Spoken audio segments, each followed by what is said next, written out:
So when I started back in 1985, I was actually answering the phones. That lasted for maybe 2 weeks, and they decided to go do away with that position, which I wasn't there that long, and a position opened up in new accounts.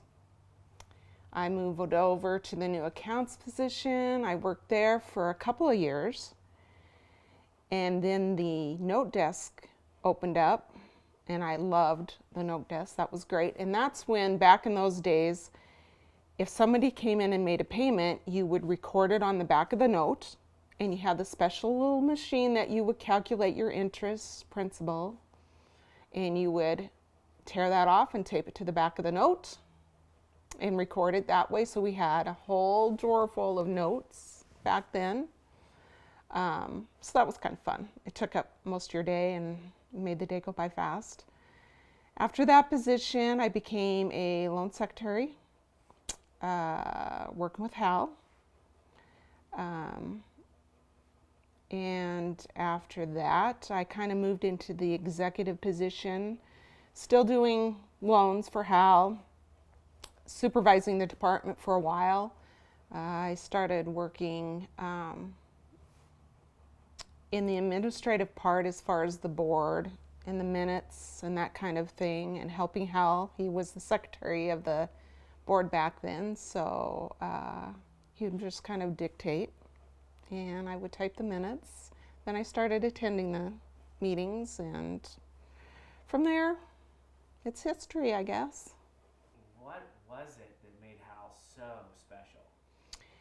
He's a kid at heart, I guess. He, dear to my heart. I'm gonna get teary now. After I started at the bank, my dad had passed away. Let me just regroup here. And Hal kind of took that position. You know, I could talk to him about anything. You know, he had just a great work philosophy. It's not, can we do it? We're going to do it. We're going to get it done. He always thought outside of the box, which was great. You know, he helps so many businesses in our community.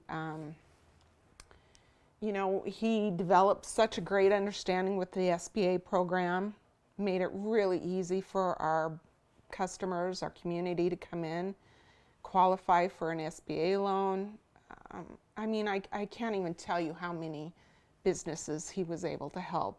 And what's amazing, it's funny because the other day, Andy Larson brought up a name from the past, which was a customer of Hal's from the import market, and, the Import Palace, and John Trimble. And I was shocked that he was still there. I mean, he was one of my very first customers, I think, with Hal, that we got an SBA done. So it's just interesting, you know, we still have a great relationship with a lot of those customers.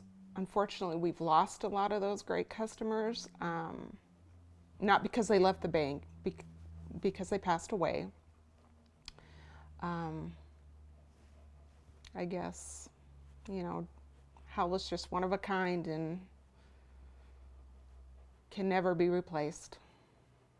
I was actually already in the executive position when John O'Brien bought the bank. Bob Henry was already the president at that point when John O'Brien bought the bank. And I helped John quite a bit on understanding some of the background of the bank and the directors.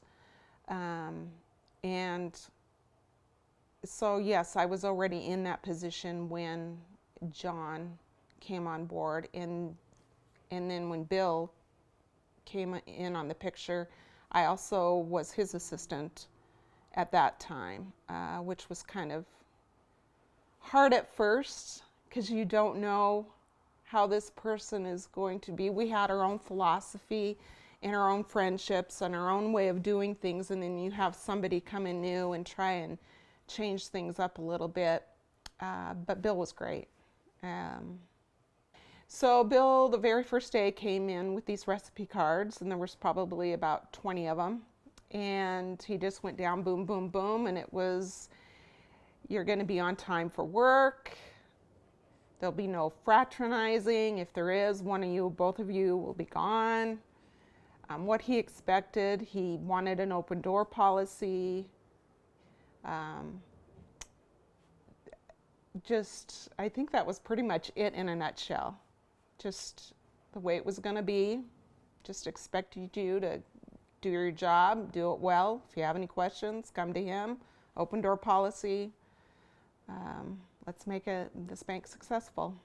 That was expected. We were going to get involved with the community, although we were already with Hal's methodology. That was kind of how Hal ran things. You know, he was so involved in the community, and he encouraged everybody to get involved, because it just, it just makes you feel so good when you can help somebody.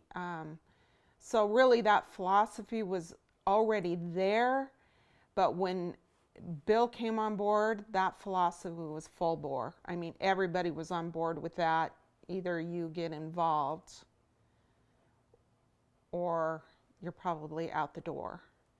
And yeah, it was huge. It was huge.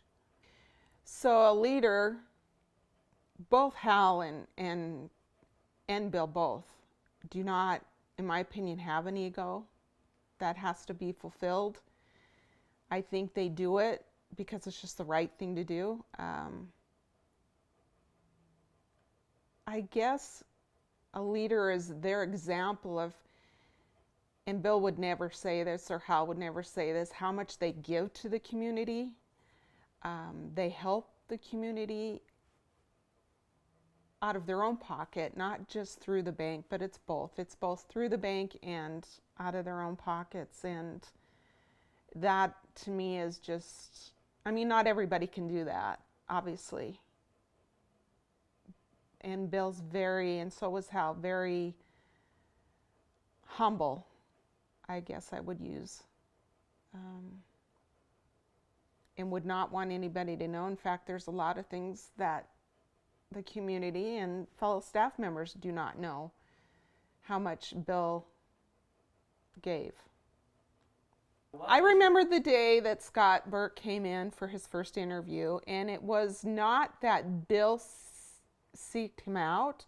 It was Scott living in California, ready to come back to Montana and make a life here with his young family. And he just asked Bill if he had some time, came in and interviewed, and apparently interviewed well, came in as a commercial lender.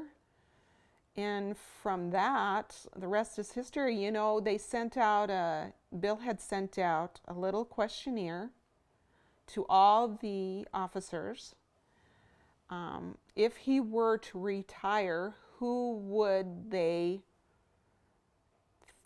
think would best fit the position? Somebody outside the bank, somebody within the bank, and pretty much everybody nominated Scott Burke. So he already had the support of the staff. It seems like Scott is a combination of both Hal and Bill. He can keep things pretty light-hearted, funny, but at the same time, there's a lot of seriousness that goes on, and he's very serious at times. And he's earned just a lot of respect from the whole staff. I think they all respect him tremendously, and he's earned it. He deserves it, just like Bill did and just like Hal did. I think it's when I got a letter from the governor. Hal and I were on this test program for the SBA, a quasi program. I'm trying to remember the name of it, and I can't think of the name of it. But it was a success, and I received a handwritten letter from the governor thanking me for my work and dedication to the project and making it a success. And I thought that was I have it framed at home. I think that's one thing that stands out. That and being there for 36 years, and I really enjoy what I'm doing. I enjoy the people I work with. Every day is different. I love that horse. Well, of course, I think with Larry. He's such a sweet man. And I see First Security Bank. When my kid was little, it was, when my son was young, it was like he loved the horse, loves the color of the horse. And, he has some of our logo wear because I've given him some. And everybody knows where it comes from. Well, that's First Security Bank. It's pretty cool. The horse, I guess, makes me feel I'm proud. I'm proud to be a part of the organization that I am. I'm Cindy Good, and I am the Executive Administrative Assistant at First Security Bank.